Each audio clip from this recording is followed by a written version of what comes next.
Hi, this is Jason from Horrific Nightmares. Welcome to another What's in the Bag, Jay. Now, this is the segment where I take 6 movies from my collection that I haven't seen, write their names on a piece of paper, throw them in the bag, draw one at random, and do a review. Now, coming back from last week is Ill, Final Contagion, Clowntergeist, Gnaw, All Hallows Eve 2, The Jonestown Haunting,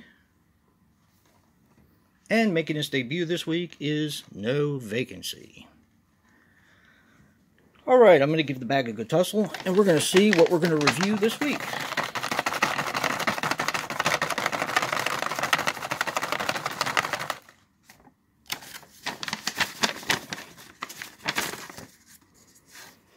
Alright, let's see. Ill, Final Contagion. Alright, I'm going to set that aside and set all the other movies side by side by side and take my trusty Freddy vs. Jason die, and we're going to see what comes back next week. Remember that if I roll a 5 or a Freddy vs. Jason, they all come back.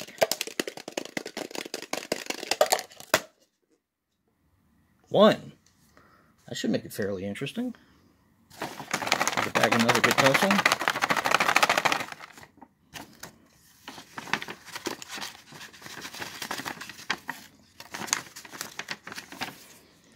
Alright.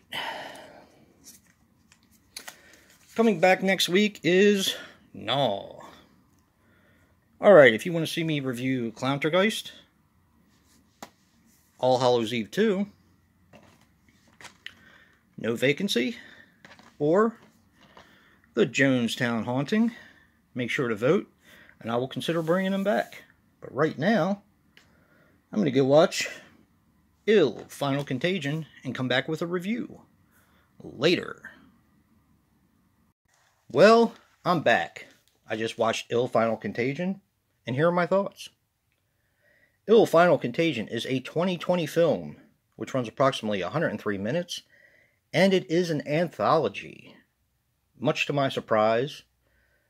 And yeah, I loved it. I thought it was awesome.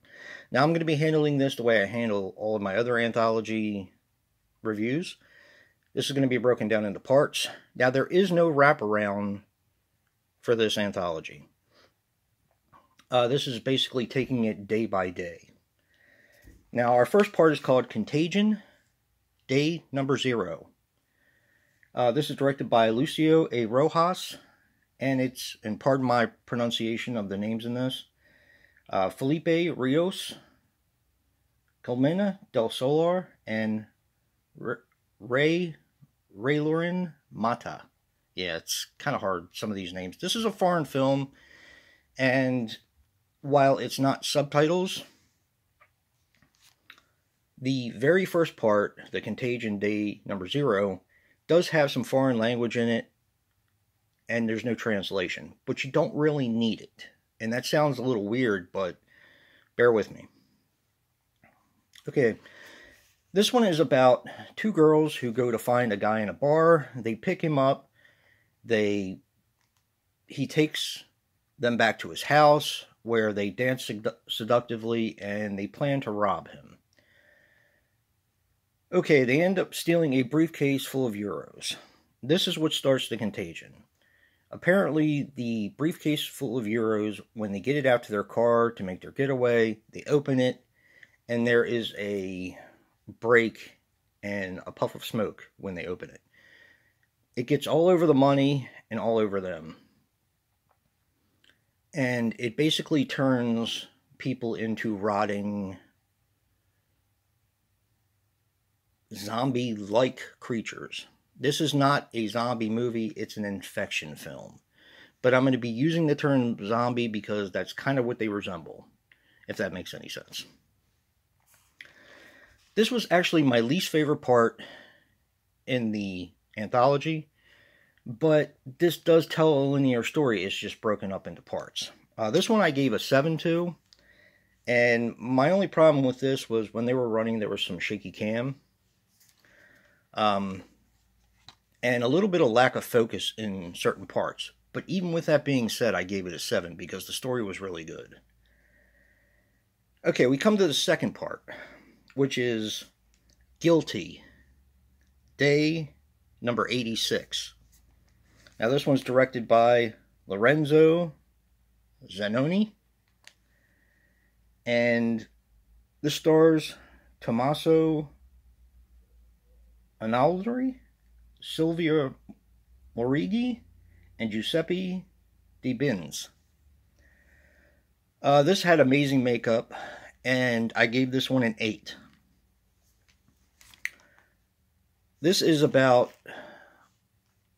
a guy and a girl who the guy finds a person on the side of the road, calls an ambulance to help him, but robs him right before the guy gets into the ambulance of a billfold full of crisp euros. I think you know where I'm going with this. So when he robs the guy and takes it back to his house,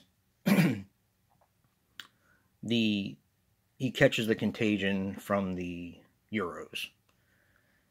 Now, he lives with his girlfriend, who is basically taking care of him. He doesn't have a job.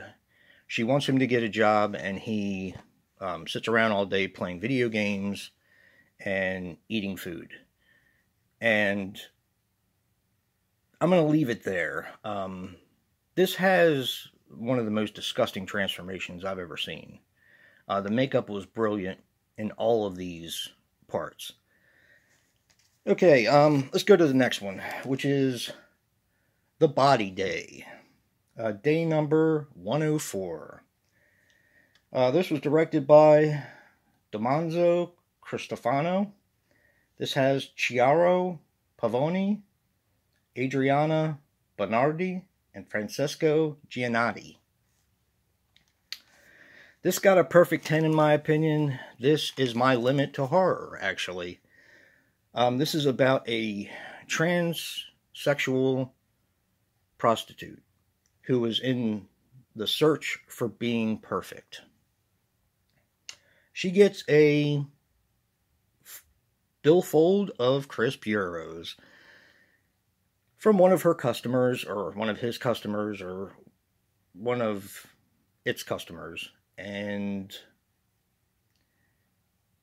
like I said, she is on the quest for being perfect, so she has a plastic surgeon come over and inject things into her breasts, right into her nipples, and into her lips, and stuff like that, and it's just disgusting. So having that billfold, she starts to change and continues to conduct business. And I'm going to leave that one there. This one was really hard to watch for me, and that's what horror is supposed to be. Something that shocks you, something that bothers you, something that gets under your skin, and this one did that, without a doubt. Like I said, I reached my limit to horror. I've seen a lot of really nasty things in my life.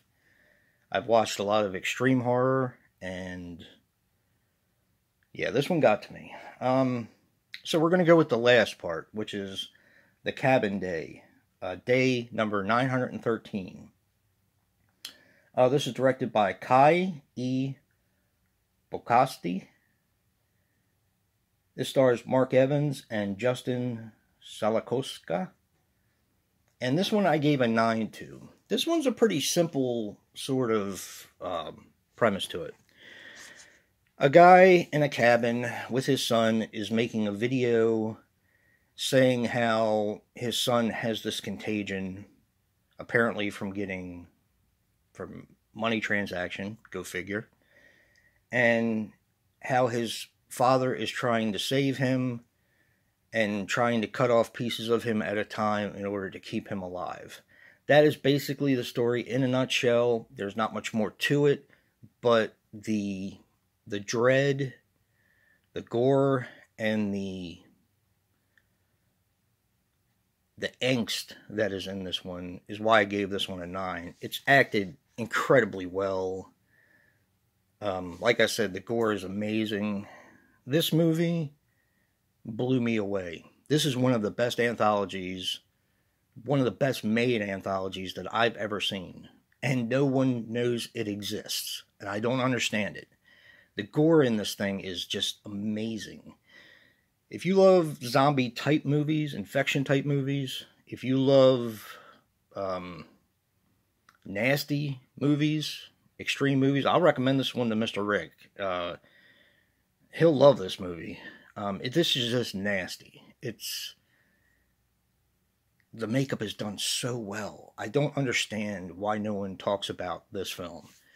Anyway, like I said, this is one of the better anthologies that I've seen in a very long time. I'm going to give this one a 9.